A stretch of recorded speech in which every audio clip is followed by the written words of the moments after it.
My name is Bernard.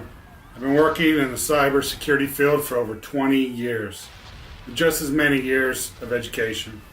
There is a war going on that we are losing. I don't mean America or any other country. Every connected device and human on the planet are participants in this war, whether we like it or not.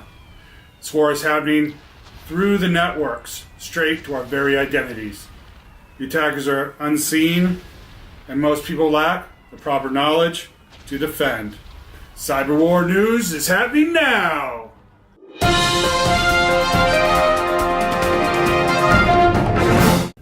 This is Cyber War News Now, reported on the Cyber War for April 22nd. Current top headlines are Weather Channel ransomware, Russian cyber mafia, and USB killer student. Let's discuss what is happening in the field. The Weather Channel stopped its live broadcasting for 90 minutes recently due to a security incident. The Weather Channel sent a tweet from the station informing only that it was the victim of a malicious software attack on the network. More than 90 minutes later, the live show returned with its anchors informing of the cyber incident. Restoring the normal program was possible thanks to its backup systems. In the official statement on Twitter, the Weather Channel says that federal law enforcement is on the case. The attack appeared to be caused by ransomware. Using the backup system to restore functionality suggests an attack of this type. Regardless of who is behind the attack, the possibility of a targeted attack is unlikely. A more credible possibility is a phishing attack. We will see how the rain falls, or maybe we won't. It should come as no surprise that the Russians have a cyber mafia. The Russians are one of the most active, advanced, persistent threats, which are known to be backed by the Russian government. Who runs the Russian government? Well, Putin, of course. A cyber mafia kingpin backed by the Russian government is accused of infecting computers worldwide to steal untold millions and to help Russian intelligence gather secrets. It is an example of the growing partnership between big-time cyber criminals and Russian intelligence. In return, Russia helps the cyber criminals avoid detection and arrest. Increasingly, you cannot tell which is which when it comes to the criminal and the intelligence agency, says John Carlin, the Assistant Attorney General for National Security in the Obama administration. So one day, the same crook may be doing something purely to make a buck.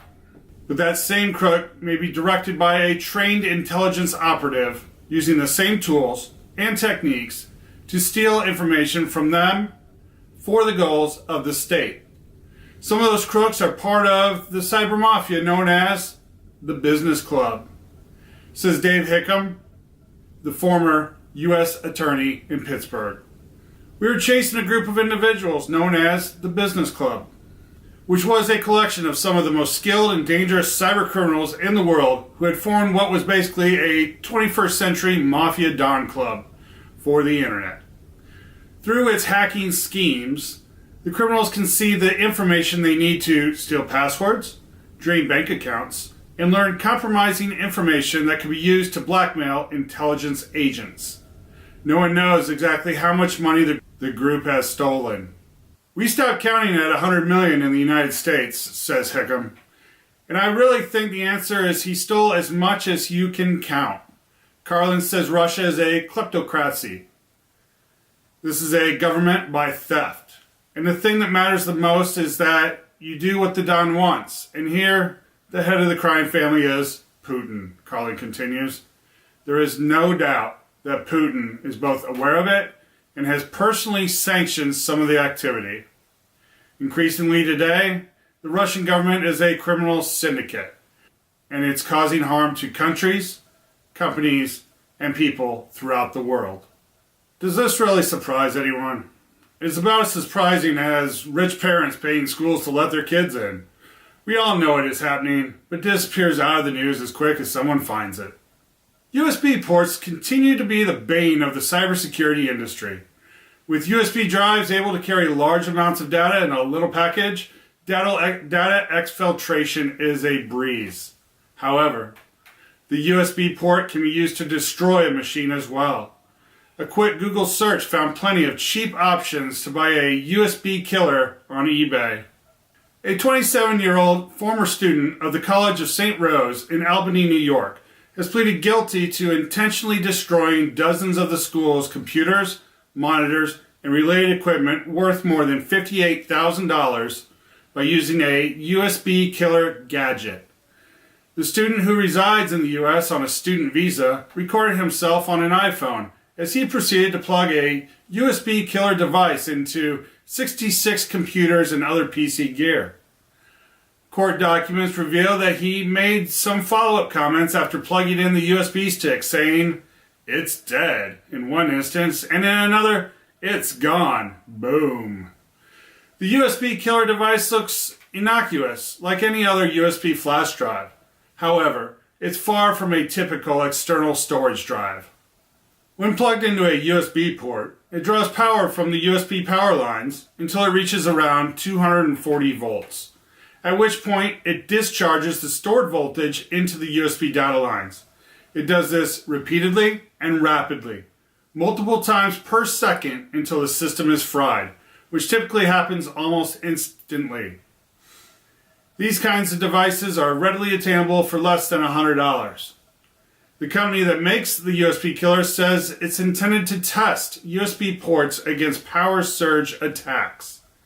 Thanks to our clients, the USB killer has been legally tested on hundreds of different devices, revealing which manufacturers have taken steps to protect their customers. The goal of legal testing is to raise awareness, forcing manufacturers to protect their customers. The company says almost every device with a USB port is vulnerable too, including game consoles. It's able to overload 95% of consumer devices with a USB port, the company claims. Better protect those USB ports. In a war we cannot see, knowledge is your only defense. Stay safe and stay secure, and we'll see you next time.